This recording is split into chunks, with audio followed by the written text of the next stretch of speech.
Shalom, selamat malam saudaraku yang dikasihi oleh Tuhan. Pada saat malam hari ini saya akan memberikan panduan untuk materi Komsel dengan tema di minggu ke-5 sampai jelang minggu pertama bulan Mei ya.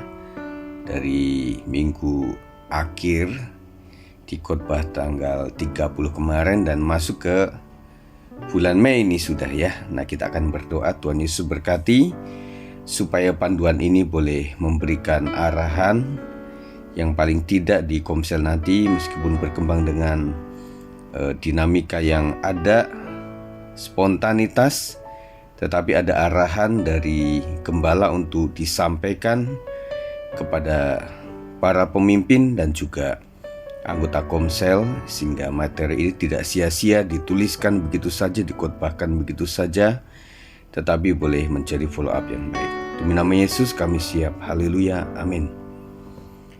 Nah, pembacaan kita ada dalam Matius 27 ayat 3 sampai 5. Bacakan saja dalam Matius ini, kemudian dilanjutkan di Markus pasal 3 ayat 13 sampai 15 dan ayat 19. Ini lebih berbicara mengenai Yudas Iskariot ya. Nah, kemudian dilanjutkan setelah pembacaan itu, kisah Yudas Iskariot itu di dalam ayat 13 berbicara mengenai bagaimana Yudas Iskariot menerima panggilan ilahi. Dimulai dari situ. Kemudian tujuan hidup yang jelas pada ayat 14. Kemudian di ayat 15 berbicara mengenai diperlengkapinya Yudas oleh Tuhan Yesus.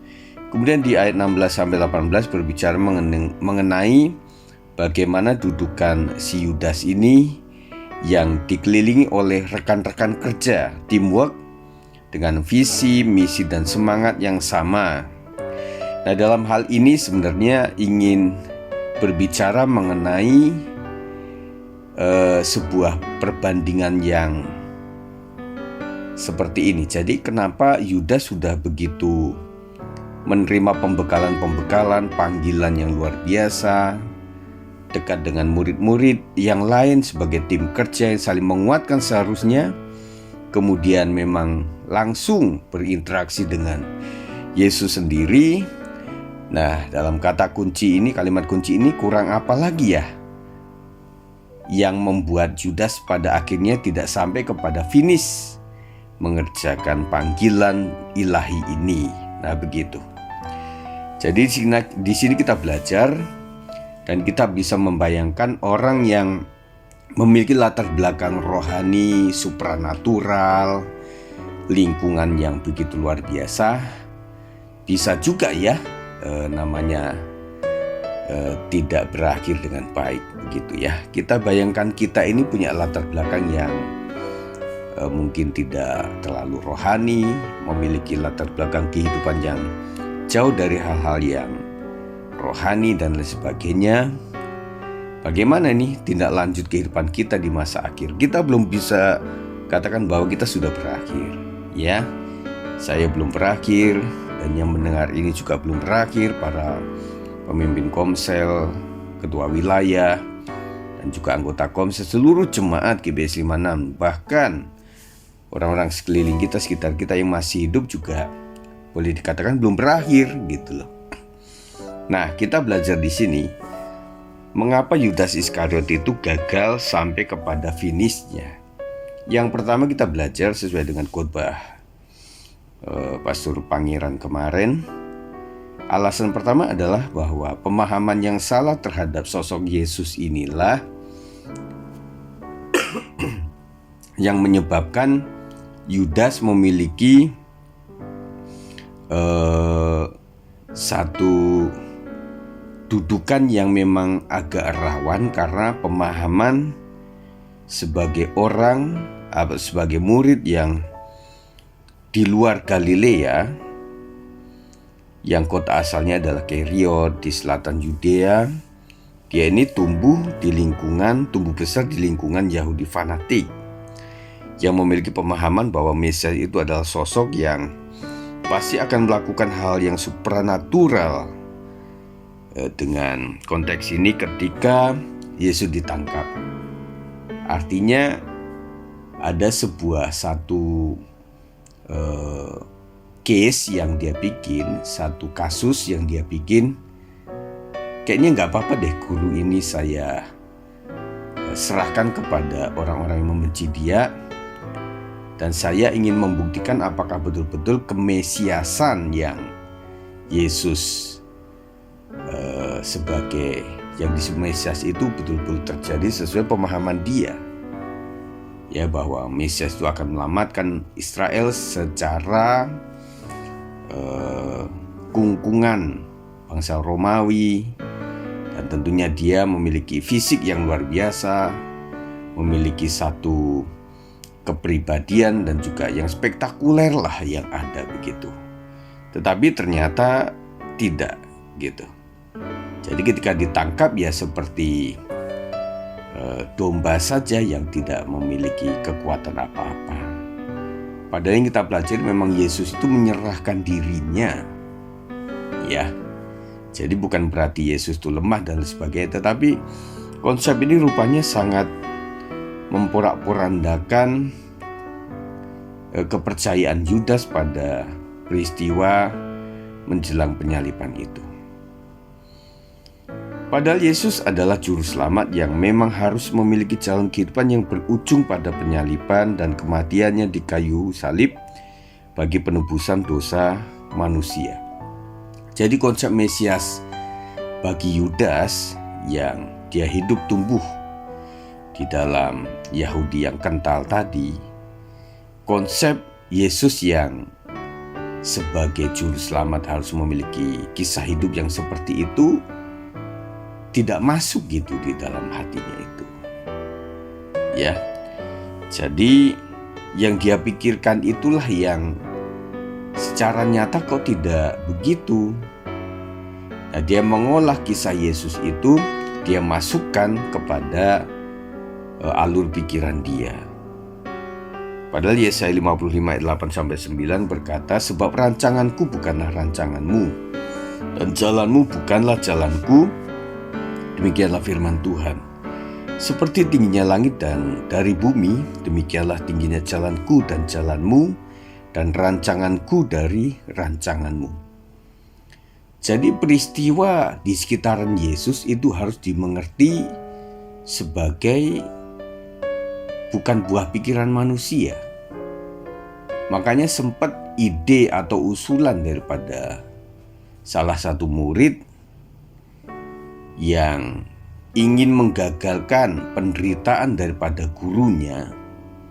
Di situ Yesus dengan keras mengkategorikan, bahkan mengusir atau meningginya, hai iblis, engkau sedang memikirkan apa yang menjadi pemikiran manusia, begitu istilah katanya.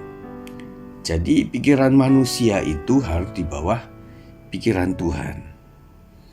Jadi ini yang harus kita terima, termasuk kepada sebagai pertanyaan sharing adalah apa yang saudara pahami tentang menderita sebagai orang Kristen? Itu harus atau tidak? Begitu. Dan kita juga gambarkan bahwa hidup itu bukankah diwarnai dengan penderitaan? Ya, semua orang hidup mengatakan bahwa hidup itu memang penuh dengan penderitaan. Rata-rata orang itu ada bagian fase dalam hidup manusia, pasti ada nilai penderitaan, perjuangan begitu. Berarti mestinya wajar begitu ya. Kemudian orang menderita karena kesalahan sendiri atau karena salib Kristus. Ya, karena di dalam Matius 16 ayat 24-27, lalu Yesus berkata kepada murid-muridnya, setiap orang yang mau mengikut aku, ia harus menyangkal diri, memikul salibnya, dan mengikut aku. Jadi ada beban khusus yang Tuhan berikan kepada pengikut Kristus untuk memikul salibnya sendiri. Jadi penderitaan itu adalah tidak kita persepsikan segala sebagai sesuatu yang lemah, sesuatu yang miskin, sesuatu yang tidak diberkati Tuhan, sesuatu yang tidak dipakai oleh Tuhan. Kita akan bisa salah cara membandingkan yang seperti ini. Ya, kita belajar tentang Yudas yang memiliki persepsi yang agak menjauh, sehingga membuat ini kira-kira yang membuat dia akhirnya tidak melanjutkan perjuangannya sebagai pengikut Kristus atau murid Kristus. Salah satunya ini. Yang kedua, cinta uang. Sifat cinta uang Yudas Iskariot bukan baru ditunjukkannya saat menjual Yesus, tetapi jauh sebelumnya. Mari nanti anggota Komsel disuruh membaca Yohanes 12 ayat 4 sampai yang ke-6.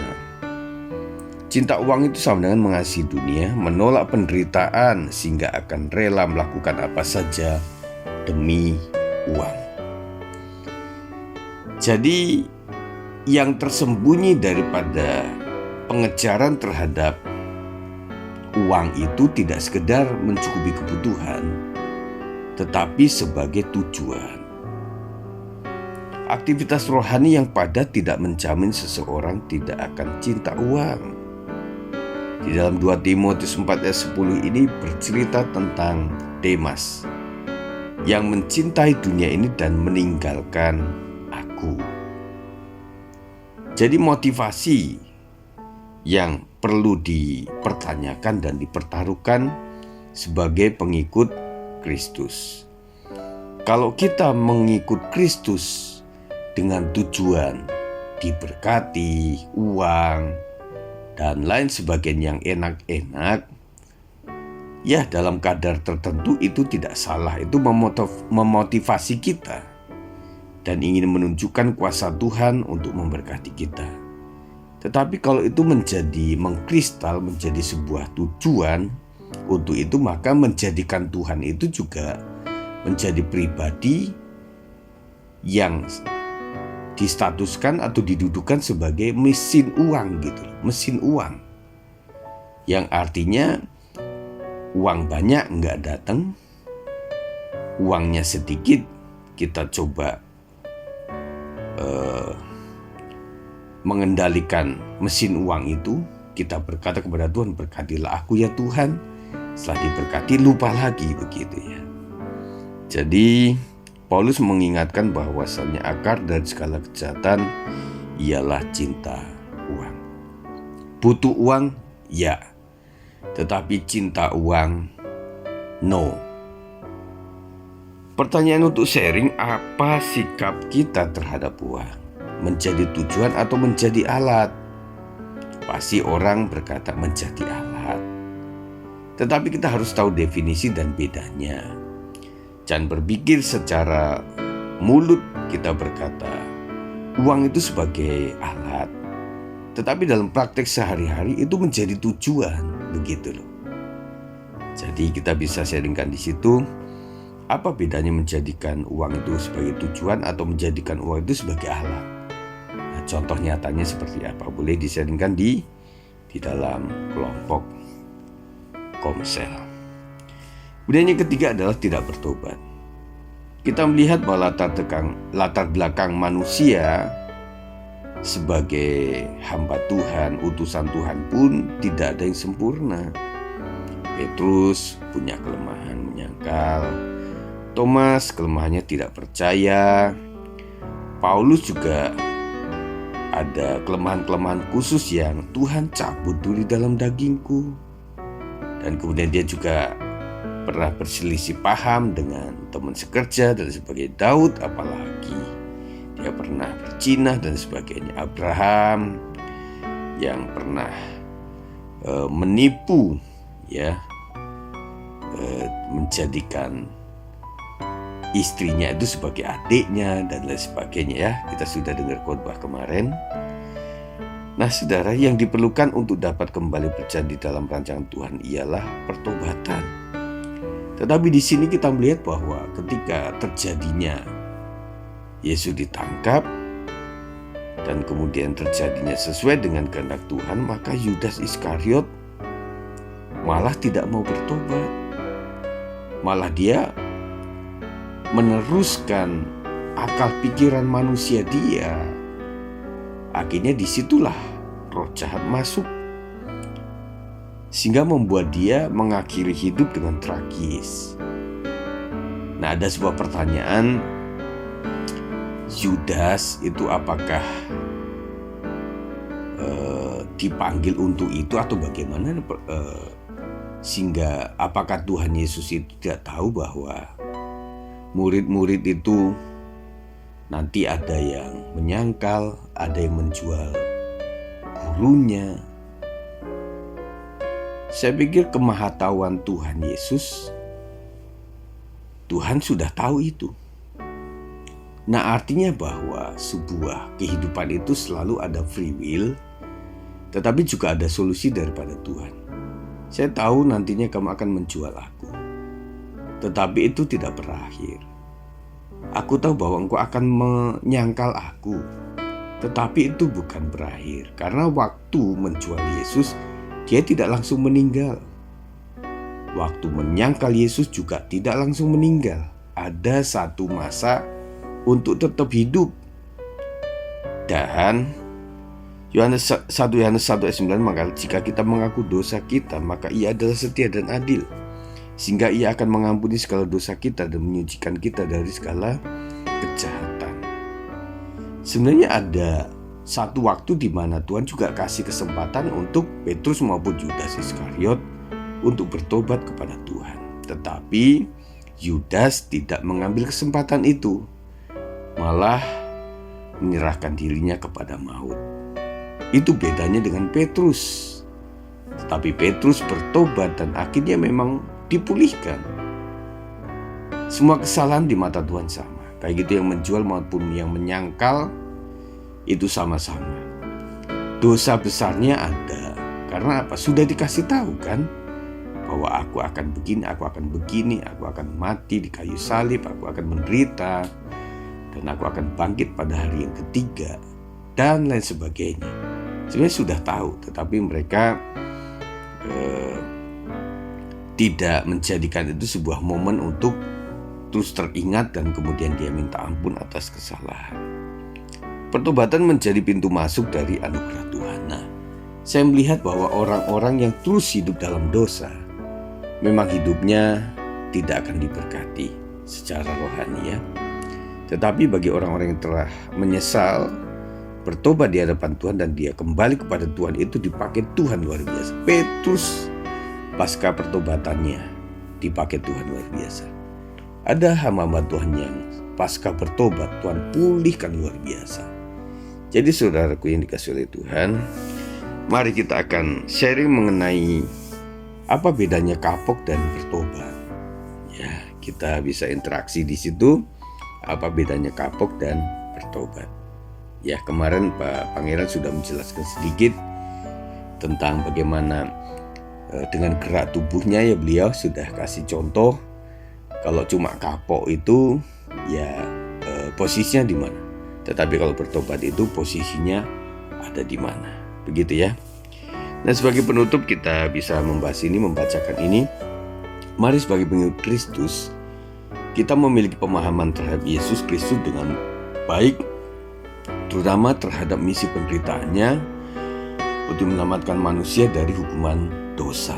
Termasuk ini aplikasi kepada kehidupan umat yang percaya. Menderita bagi umat yang percaya itu bukan sebuah kesalahan, dan itu kalau diizinkan oleh Tuhan itu akan menguji kita, iman kita, dan kita boleh menerima salib yang Tuhan anugerahkan kepada setiap kita, dan tentunya Tuhan akan memberikan kekuatan untuk menanggungnya. Mari sebagai pengikut Kristus memiliki motivasi yang benar terhadap keputusan kita ikut Kristus. Sampai sejauh hari ini, kapan anggota Komsel atau mendengar video ini, apakah kita memiliki motivasi sudah berubah dari motivasi uang, kelimpahan, kemakmuran, ya, kepada pribadi Yesus sebagai tujuan dan bukan berkat-berkatnya. Jadi prinsipnya sudah berubah mencari kerajaan Allah, dan tambahan itu adalah anugerah Tuhan. Jadi inti pencarian kita hidup di dunia adalah bagaimana pribadi Tuhan disenangkan. Dan untuk yang lain-lain adalah sebagai bonus tambahan buat kita sekalian. Sehingga membuat kalau ada permasalahan hidup dan kemudian kekurangan, sakit penyakit, kita tidak lekas menghakimi diri kita sebagai orang yang tidak diberkati Tuhan. No. Atau melihat orang lain juga dalam hal yang sama. Oh, kamu menderita ini, menderita itu, berarti kamu orang yang tidak diberkati Tuhan. Belum tentu, saudara. Karena berkat itu adalah, kalau menurut definisi saya dalam hal ini, berkat itu ketika kita dikasih kesempatan, dianugerahi sebuah situasi yang oleh situasi itu membuat kita tetap di jalan yang betul, yang benar. Itu baru anugerah Tuhan. Nah, yang membuat kita tetap di tracknya Tuhan itu apa? Karena ada permasalahan juga membuat kita tetap di tracknya Tuhan. Karena kita terus-terusan bersandar kepada Dia. Karena waktu dikasih kelimpahan kita mulai menjauh daripada Tuhan. Berarti anugerah yang besar dalam hal ini, gambaran saya ini adalah ketika kita mengalami sebuah pergumulan. Itu lebih berkat di paling kelimpahan, tetapi kita kehilangan harta di surga. Yang terakhir, mari sebagai pengikut Kristus kita memiliki sikap pertobatan yang terus-menerus diperjuangkan, tidak sekedar kapok atau karena hanya tertangkap basah atau ada yang tahu sehingga membuat kita bertobat. Ini lebih kepada pura-pura. Karena pertobatan itu meskipun tidak ada yang memata-matai kita tidak tertangkap basah melakukan kejahatan atau dosa, baru kita bertobat. Nah, oleh sebab itu mari kita akan melihat bahwa ada kejahatan, dosa yang hanya kita yang tahu. Nah, kalau itu hubungannya dengan orang lain, hanya saudara dan orang lain itu yang tahu. Nah, kalau suami kepada yang lain, istri nggak tahu. Kalau istri kepada yang lain, suami nggak tahu. Nah, kita penting untuk bisa merevisi kita. Kalau kita ada dalam sebuah kelompok ibadah, kita semuanya kudus. Ketika ada orang-orang sekitar kita di mata istri begitu mulia. Di mata suami, di depan anak-anak, kita begitu mulia. Tetapi padahal secara pribadi kita memiliki hal-hal yang harus dikuduskan dan kita harus bertobat.